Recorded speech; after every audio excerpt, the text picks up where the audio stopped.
Hello everyone, this is Divya Mohan. Welcome back to polity पढ़ो और खेल परिदृश्य की छठवीं श्रृंखला में आपका स्वागत है। तो चलिए शुरू करते हैं। तो आज हम सबसे पहले बात करेंगे बिलियर्ड्स, स्नूकर और स्क्वैश की बात करेंगे। दोस्तों, ये खेल उतने इंपॉर्टेंट नहीं है पीसीएस के दृष्टिकोण से, लेकिन फिर भी हमें इन खेलों को एक बार देख लेना है, जिससे अगर बाय द वे पूछ लिया तो हमें थोड़ी बहुत चीज़ें इसके बारे में पता होनी चाहिए। तो सबसे पहले हम बात करेंगे WSF स्क्वैश पुरुष विश्व टीम चैंपियनशिप 2023 की बात करेंगे। तो वर्ल्ड स्क्वैश फेडरेशन द्वारा इसको ऑर्गेनाइज किया जाता है। WSF को वही बोलते हैं, वर्ल्ड स्क्वैश फेडरेशन। और इसका आयोजन टोरंगा, न्यूजीलैंड में किया गया 11 से 17 दिसंबर 2023 के मध्य। और इसके परिणामों की बात करें तो इसका विजेता मिस्र रहा। वो विजेता जानने की कोई जरूरत नहीं है। आगे हम बात करेंगे IBSF विश्व बिलियर्ड्स चैंपियनशिप की बात करेंगे, यानी कि international billiards and snooker championship की बात करेंगे। तो इसके विजेता रहे पंकज आडवाणी। इसका ये याद रखिएगा, पंकज आडवाणी का नाम, ये भारत के काफ़ी इंपॉर्टेंट प्लेयर हैं। और इसका आयोजन दोहा, कतर में किया गया। और इसके उप विजेता की बात करें तो वो सौरभ कोठारी थे, ये भी भारत से थे। तो ये थोड़ा इंपॉर्टेंट है, इसको याद रख लीजिएगा। और अगला हम बात करते हैं 79th राष्ट्रीय स्क्वैश चैंपियनशिप 2023 की बात करते हैं, तो जिसका आयोजन चेन्नई में किया गया 17 से 23 नवंबर के बीच में। चलिए दोस्तों, इसमें आगे बात करते हैं। दोस्तों, यदि हम 79th राष्ट्रीय स्क्वैश चैंपियनशिप की बात करें तो उसके परिणामों की बात करें तो जो इसमें मेल टूर्नामेंट हुआ था उसके विजेता थे वेलावन सेंथिल कुमार, ये तमिलनाडु से हैं। पढ़ लीजिएगा एक बार, उतना इंपॉर्टेंट नहीं है। महिलाओं की बात करें तो महिलाओं में अनाहत सिंह दिल्ली से हैं, ये है, ठीक है। और सेंथिल कुमार का ये पहला राष्ट्रीय खिताब था। आगे हम बात करेंगे दोस्तों स्क्वैश विश्व कप की। इम्पॉर्टेंट है, इसका आयोजन चेन्नई, तमिलनाडु में 13 से 17 जून 2023 के मध्य किया गया। और चेन्नई में यह दूसरी बार आयोजित किया गया। पहली बार 2011 में, दूसरी बार 2023 में आयोजित किया गया। और इसका ये टोटल चौथा संस्करण है जब इसका आयोजन किया जा रहा है, ठीक है। इससे पहले 96, 99 और 2011 में आयोजित किया गया था। अब 2023 में आयोजित किया जा रहा है, ठीक है। और अगर हम विजेता की बात करें तो मिस्र इसका विजेता रहा, इसका सेकंड टाइटल है मिस्र का, ठीक है। और भारतीय टीम की पोजीशन की बात करें तो भारतीय टीम की पोजीशन 3rd रही। और मिस्र ने 2011 के बाद ये अपना दूसरा खिताब जीता। आगे हम बात करते हैं एशियाई स्क्वैश चैंपियनशिप मिक्स डबल की बात करते हैं, मिश्रित युगल यानी कि, ठीक है। अगर इसका आयोजन चीन में किया गया, चीन में 26 से 30 जून 2023 के मध्य किया गया। और ये इसका पहला संस्करण था। और इसकी विजेता थी दीपिका पल्लिकल कार्तिक। इनका नाम आपने ज़रूर सुना होगा कहीं ना कहीं, किसी क्रिकेटर से संबंधित है ये। और इनके साथ ही हरेंद्र पाल सिंह संधू, ये दोनों ही ये एशियाई स्क्वैश मिश्रित युगल चैंपियनशिप की विजेता रही। तो ये याद रखिएगा दोस्तों। विश्व स्नूकर चैंपियनशिप की बात करें तो इसका आयोजन क्रूसिबल थिएटर शेफील्ड, इंग्लैंड में किया गया। और इसका आयोजन 15 अप्रैल से 1 मई 2023 के मध्य किया गया। इसके विजेता रहे लुका ब्रेसेल, जो कि बेल्जियम से हैं। अगर हम बात करें महिला स्नूकर विश्व कप 2023 की बात करें तो इसका आयोजन बैंकॉक, थाईलैंड में किया गया। इसके विजेता थे इंडिया। आगे हम बात करेंगे दोस्तों गोल्फ की बात करें तो गोल्फ, देखिए इसमें कई सारे टूर्नामेंट दिए, जो इंपॉर्टेंट है मैं वही क्यों बता रहा हूँ, मेरे हिसाब से जो मुझे लगता है इंपॉर्टेंट हो सकता है। तो सबसे पहले बात करेंगे गोल्फ 2023 के टूर्नामेंट्स की बात करें तो सबसे पहला टूर्नामेंट जो मुझे लगता है इंपॉर्टेंट हो सकता है वो हो सकता है आंदुलेशिया कोस्टा डे सोल ओपन 2023। इसे जीता था भारत की अदिति अशोक ने, तो ये याद रख लिया एक।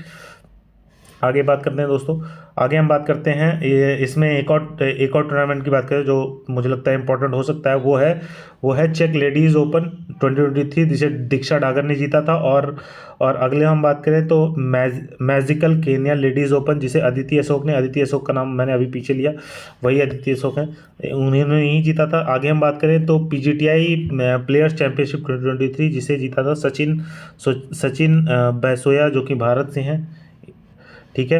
आगे हम जो लास्ट टूर्नामेंट जो मुझे लगता है इसमें इंपॉर्टेंट हो सकता है वो हो सकता है 43वां क्वीन सर्किट कप, जिसे अवनी प्रशांत भारत से हैं, इन्होंने जीता था। आगे दोस्तों हम बात करते हैं तैराकी की बात करते हैं। तैराकी में सबसे पहला टूर्नामेंट जो है वो है 76th सीनियर राष्ट्रीय तैराकी चैंपियनशिप 2023 की बात करेंगे। और इसका आयोजन हैदराबाद तेलंगाना में 2 से 5 जुलाई 2023 के मध्य किया गया।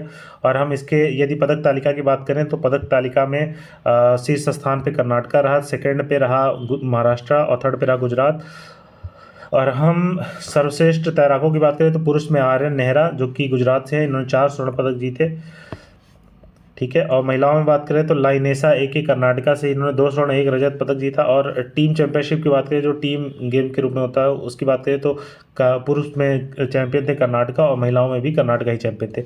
आगे हम बात करते हैं दोस्तों भारोत्तोलन की बात करते हैं। तो सबसे पहला इसमें है एशियाई भारोत्तोलन चैंपियनशिप 2023 की बात करेंगे। और इसका आयोजन जीजू दक्षिणी कोरिया में, साउथ कोरिया में किया गया। 5 से 13 मई 2023 के बीच में किया गया। और भारत ने इसमें कुल 3 पदक हासिल किए। ठीक है। अब इसमें जो इम्पोर्टेंट चीज़ है वो है बिंदिया रानी देवी का नाम याद रखिएगा। बिंदिया रानी देवी सोरो खैबम, इनका नाम जरूर याद रखिएगा। इन्होंने महिला भारोत्तोलन चैंपियनशिप में 2 पदक जी अपने नाम किए, एक 55 किलोग्राम में जिसे क्लीन एंड जर्क में रजत पदक इन्होंने जीता, और 55 किलोग्राम ओवरऑल में भी इन्होंने रजत पदक जीता। और उसके बाद याद रखिएगा जर्मी लाल रिनुंगा जो कि पुरुष 67 किलोग्राम में स्नैच में इन्होंने रजत पदक जीता। चलिए दोस्तों अब आगे बढ़ते हैं। दोस्तों आगे हम बात करेंगे चर्चित व्यक्तियों की, कुछ चर्चित खेल व्यक्तियों की बात करेंगे। सबसे पहले हम बात करेंगे दिलीप टर्की की बात करेंगे। तो ये हॉकी इंडिया के वर्तमान अध्यक्ष हैं और भारतीय राष्ट्रीय हॉकी टीम के पूर्व कप्तान भी रह चुके हैं। ठीक है।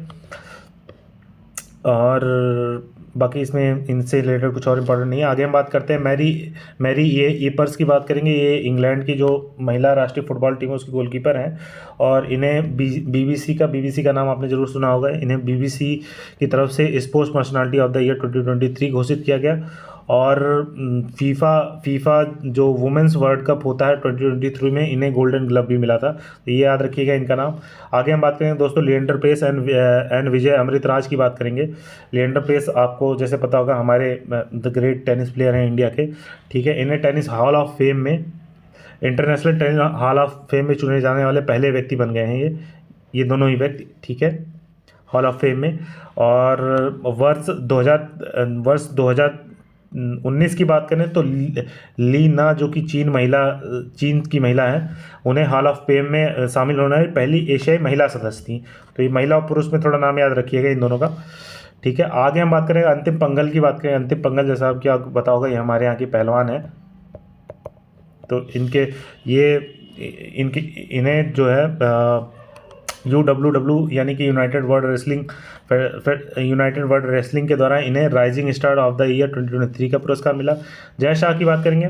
जय शाह को sports business leader of the year का पुरस्कार दिया गया। जय शाह आपको जैसे पता होगा सेक्रेटरी हैं इस समय BCCI के। आगे हम बात करेंगे लोकेश सूजी की।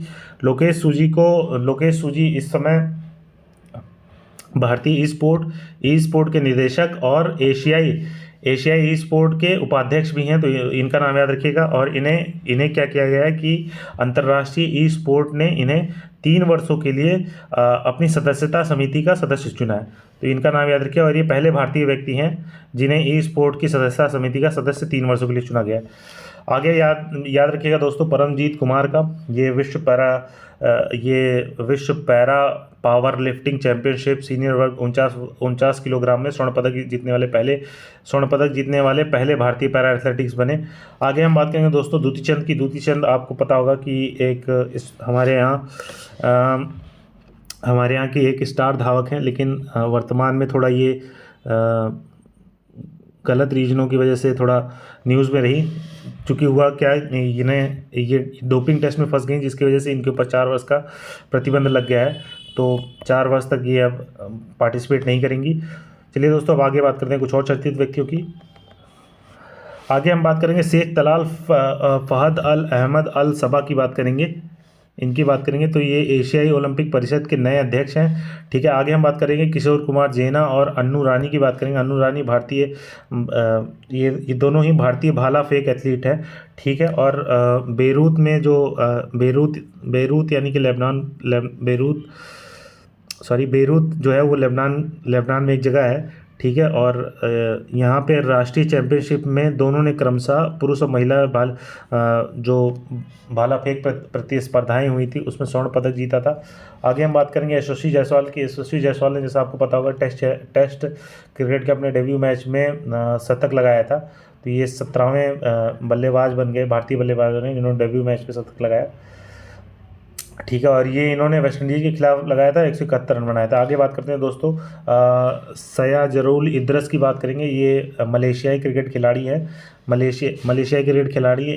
इन्होंने टी20 मैच में 7 विकेट लेने वाले पहले पुरुष खिलाड़ी बन गए, यानी कि एक ही मैच में 7 विकेट ले लिए हैं, ठीक है।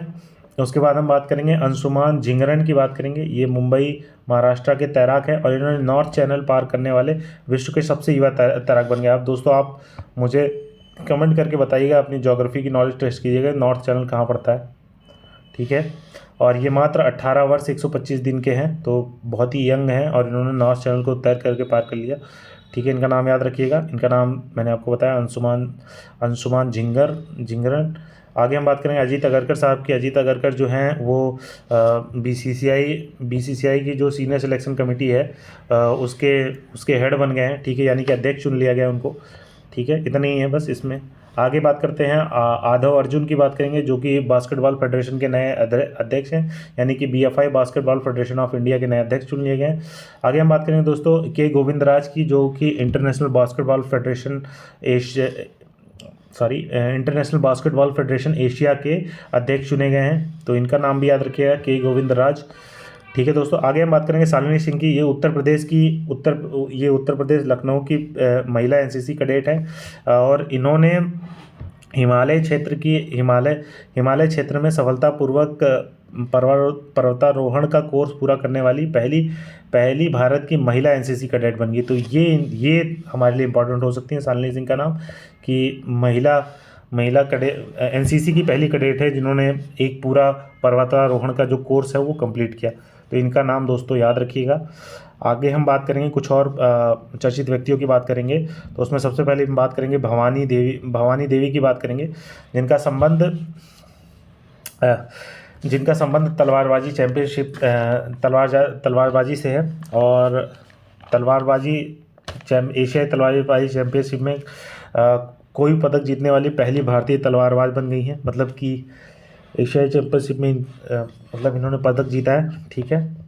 और आगे हम बात करेंगे दोस्तों क्रिस्टियानो रोनाल्डो की। इन्होंने 200 अंतर्राष्ट्रीय मैच खेल लिए, मेल फुटबॉल जो होता है उसमें 200 अंतर्राष्ट्रीय मैच खेलने वाले विश्व के पहले पुरुष प्लेयर बन गए। आगे हम बात करेंगे दोस्तों मैरी कॉम की। जैसा आपको पता है मैरी कॉम मुक्केबाज है भारत की, और इन्हें global Indian icon of the year पुरस्कार से सम्मानित किया गया। बस ये याद रख लीजिएगा कि global Indian icon of the year के पुरस्कार से सम्मानित किया गया। आगे हम बात करेंगे टेड्रोस की बात करेंगे। टेड्रोस का नाम आपने सुना होगा, WHO के महानिदेशक हैं ये, ठीक है। और इन्हें IOC यानी कि इंटरनेशनल ओलंपिक कमीशन जो है उनके द्वारा ओलंपिक ऑर्डर प्रदान किया गया है। तो बस इतना ही याद रखिएगा, इतना ही है, इसमें और कुछ इंपॉर्टेंट नहीं है इनके नाम से। आगे हम बात करेंगे प्रदीप कुमार बनर्जी की। प्रदीप कुमार बनर्जी अखिल भारतीय AIFF या अखिल भारतीय फुटबॉल महासंघ जो है उसके भूतपूर्व फुटबॉल प्लेयर हैं, और PK बनर्जी के जन्मदिन पर 23 जून को जो है वो AIFF ग्रास रूट डे के रूप में घोषित कर दिया गया, ठीक है। याद रखिएगा, इनके जन्मदिन के अवसर पे ही AIFF बहुत इंपॉर्टेंट नहीं है, ग्रास रूट डे घोषित किया गया, बहुत इंपॉर्टेंट नहीं है, लेकिन एक बार पढ़ लीजिएगा। हम बात करें मार्क निकोलस की, जो कि इंग्लिश क्रिकेटर हैं और फेमस कमेंटेटर भी हैं। इन्हें मैरीलेबोन क्रिकेट क्लब का नया अध्यक्ष चुना गया, तो इनका नाम भी दोस्तों याद रखिएगा। आगे हम बात करेंगे दोस्तों अभिलाष टॉमी की बात करेंगे, ठीक है। ये भारतीय नौसेना के पूर्व कमांडर थे और इन्होंने गोल्डन ग्लोबल रेस 2022 में दूसरा स्थान प्राप्त किया, और तो याद रखिएगा गोल्डन ग्लोबल रेस का नाम याद रखिएगा। और दक्षिण अफ्रीका के नाविक जो थे Kirsten Neuschafer Golden Global Race के 2022 के विजेता थे हैं, ठीक है। तो याद रखिएगा इनका नाम, और ये पहली महिला थी जिन्होंने इस रेस को जीता था, ठीक है।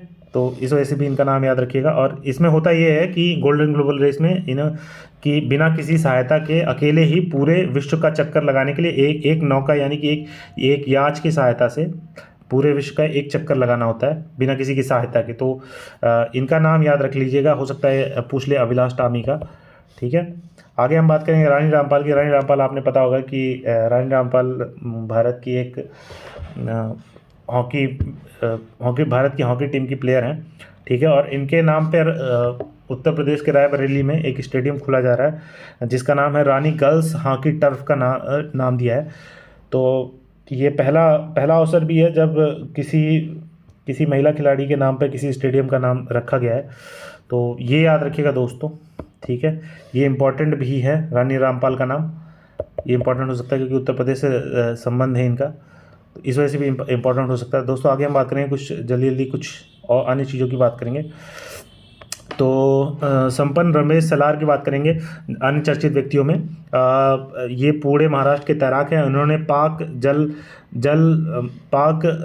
जल डमरू मध्य को तैर कर पार करने वाले सबसे तेज अंडर 21 भारतीय बन गए हैं। ठीक है, और इन्होंने क्या किया था, तलाई मन्नार यानी श्रीलंका से और तमिलनाडु के धनुषकोडी तक की दूरी 5 घंटे 30 मिनट में पूरी कर दी थी। तो इनका नाम भी याद रखिएगा। और दोस्तों ये कमेंट कीजिएगा कि ये पाक जल संधि जो यहाँ नाम लिखा हुआ है वो कहाँ पे है। ठीक है, आगे हम बात करेंगे डी गुगेश की बात करेंगे। ये भारतीय शतरंज के ग्रैंड मास्टर रहे हैं और एशियाई शतरंज महासंघ ने इन्हें वर्ष के सर्वश्रेष्ठ खिलाड़ी के पुरस्कार से सम्मानित किया। आगे हम बात करेंगे दोस्तों जियानी इन्फेंटिनो की बात करेंगे जो कि स्विट्जरलैंड के खेल प्रशासक और वर्तमान फीफा अध्यक्ष हैं और इन्हें फीफा अध्यक्ष के रूप में पुनः निर्वाचित किया गया। बस यही है, इनका नाम याद रख लीजिएगा, जियानी इन्फेंटिनो का नाम। ठीक है, हो सकता है पूछ ले। अब हम बात करेंगे सलीमा टेटे की बात करेंगे। सलीमा टेटे का नाम आपने सुना होगा, ये भी भारत की महिला हॉकी टीम की प्लेयर हैं। ठीक है, और इन्हें एशियाई हॉकी संघ द्वारा टेटे को 2 वर्ष के लिए भारत की ओर से एथलीट एम्बेसडर नियुक्त किया गया। ठीक है, किसके द्वारा नियुक्त किया गया है, एशियाई हॉकी महासंघ द्वारा। ठीक है, एथलीट एम्बेसडर नियुक्त कर दिया गया। तो याद रखिएगा दोस्तों। अब हम बात करें दोस्तों प्रीति मस्के की बात करेंगे। ये भारत की साइकिलिस्ट हैं। ठीक है, इन्होंने श्रीनगर से कन्याकुमारी तक 3676 किलोमीटर की यात्रा 11 दिन में पूरी कर एक नया कीर्तिमान बना दिया है। और पीटी उषा की बात करेंगे तो पीटी उषा को निर्विरोध भारतीय ओलंपिक संघ का अध्यक्ष चुन लिया गया। इतना ही बस है इसमें चर्चित व्यक्तियों में। एक और है दोस्तों, बेलिंडा क्लार्क की बात करेंगे। बेलिंडा क्लार्क जैसे कि आपको पता होगा ऑस्ट्रेलिया की फेमस क्रिकेटर हैं। ठीक है, और ऑस्ट्रेलिया की कप्तान भी रही हैं। तो इन्हें सिडनी क्रिकेट ग्राउंड में बेलिंडा क्लार्क की कांस्य प्रतिमा का अनावरण किया गया। तो बस इतने याद रखिएगा, इसमें और इम्पोर्टेंट नहीं है। तो दोस्तों आज यहीं तक रखते हैं। कल हम विविध और कुछ अन्य चीज़ें जो खेल प्रदेश में बची हुई हैं उसको हम पूरा करेंगे और इसी के साथ हमारा खेल प्रदेश की यह श्रृंखला कल समाप्त हो जाएगी। तो आज यहीं तक रखते हैं दोस्तों। Thank you so much, have a nice day, जय हिंद।